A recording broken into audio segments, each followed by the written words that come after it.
मान के चलो कि आपके एरिया में अभी तक कोई भी कैफ़े नहीं था और आपने वो ओपन किया है, ठीक है।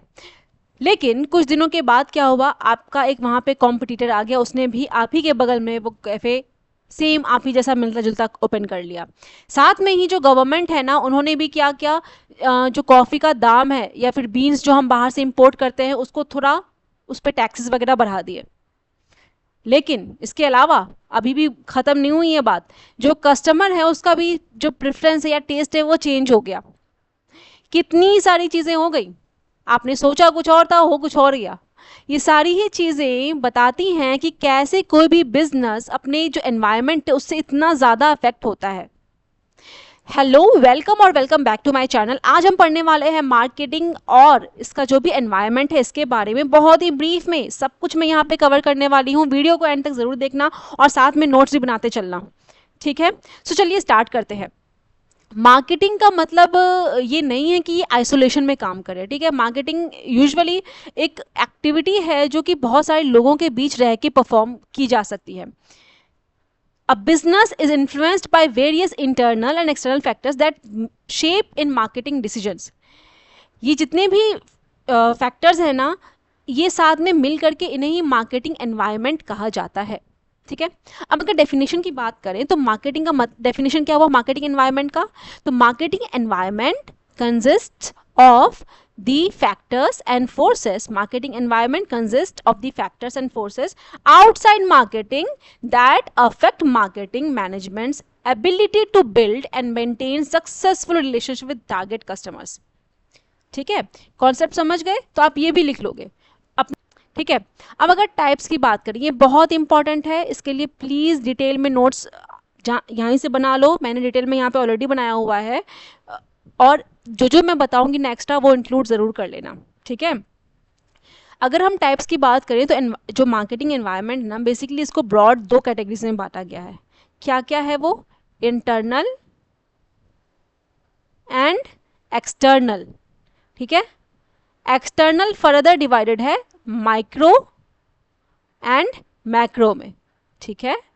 मतलब क्या, जो भी मार्केटिंग है ना, ये इंटरनल फैक्टर से भी अफेक्ट होता है और एक्सटर्नल फैक्टर से भी अफेक्ट होता है। इंटरनल मतलब within the organisation, company की पॉलिसी है या कुछ भी है, ठीक है। जैसे रतन टाटा अगर नहीं है तो उनका क्या इफेक्ट होगा कंपनी टाटा पे, ठीक है, उसकी इमेज पे। तो ये इंटरनल फैक्टर है कहीं ना कहीं। एक्सटर्नल फैक्टर मतलब जो कंपनी या ऑर्गेनाइजेशन के बाहर की चीज़ें हैं, ठीक है।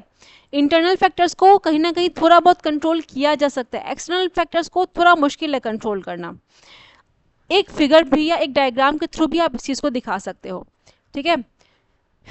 कंपनी का जो ये आपका है इंटरनल एनवायरनमेंट, कंपनी का इंटरनल एनवायरनमेंट सबसे अंडर ये बना लेना ऐसे, ठीक है।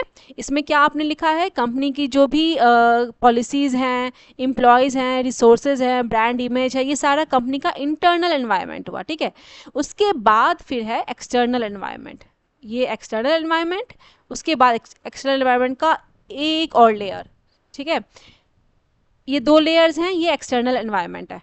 ये है माइक्रो, ये है मैक्रो। माइक्रो मतलब छोटा, customers, suppliers, public, competitors, intermediaries, ये माइक्रो एनवायरनमेंट का पार्ट है। मैक्रो एनवायरनमेंट मतलब जो स्पेसिफिक किसी कंपनी को अफेक्ट नहीं करेंगी, ये ओवरऑल मार्केट को अफेक्ट करती है। समझ रहे हो बात को, आई रिपीट, माइक्रो एनवायरनमेंट वो सारे फैक्टर्स होते हैं जो हो सकता है किसी स्पेसिफिक ऑर्गेनाइजेशन को अफेक्ट करे, ठीक है। सपोज अगर किसी कोई टेक्सटाइल बिजनेस है, अगर कोई और इंडस्ट्री आ गई, अगर कोई और बिजनेस आ गया टेक्सटाइल इंडस्ट्री के अंडर में, ये कॉम्पिटिटर हुआ, तो ये स्पेसिफिक उस इंडस्ट्री को ही अफेक्ट करेगा।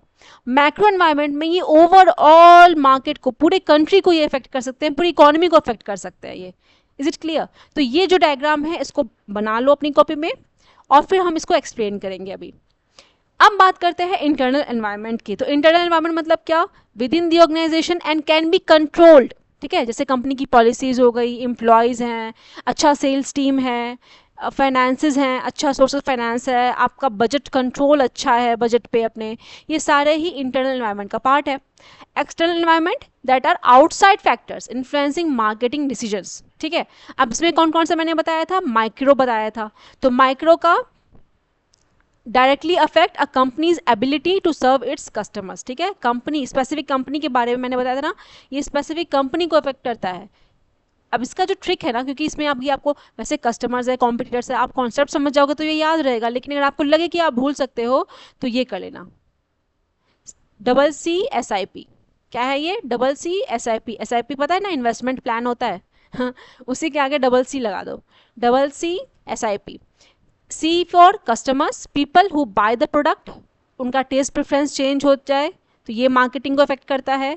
कॉम्पिटिटर्स, अदर फर्म्स जो है मार्केट में ऑलरेडी जो सिमिलर प्रोडक्ट को सेल कर रही हैं, जैसे ओप्पो वीवो हो गया। ठीक है, फिर सप्लायर्स जो है आपके, वो जैसे कि रॉ मटेरियल प्रोवाइड करते हैं, रिसोर्सेज प्रोवाइड करते हैं, अगर उनको आप पेमेंट टाइम पे नहीं कर रहे तो डेफिनेटली वो प्रोडक्ट डिले करेंगे, या फिर वो खुद भी अगर जो उनका डिलीवरी, प्रोडक्ट डिलीवरी का जो सिस्टम है वो अगर डिलेड है तो कहीं ना कहीं आपके प्रोडक्शन अफेक्ट होगा उससे, या मार्केट में जो डिस्ट्रीब्यूशन है वो अफेक्ट होगा। तो सप्लायर्स, इंटरमीडियरीज, होल सेलर्स हैं, रिटेलर्स हैं, या डिलीवरी पार्टनर्स जो हैं, इनका क्या इफेक्ट होता है मार्केट को रीच करने में, कस्टमर को सेटिस्फाई करने में। एंड पब्लिक, मतलब जिसमें कि मीडिया आ गया, सोशल ग्रुप आ गया, ऐसे पब्लिक प्रोटेस्ट वगैरह हो रहा है किसी भी स्पेसिफिक चीज़ों की वजह से।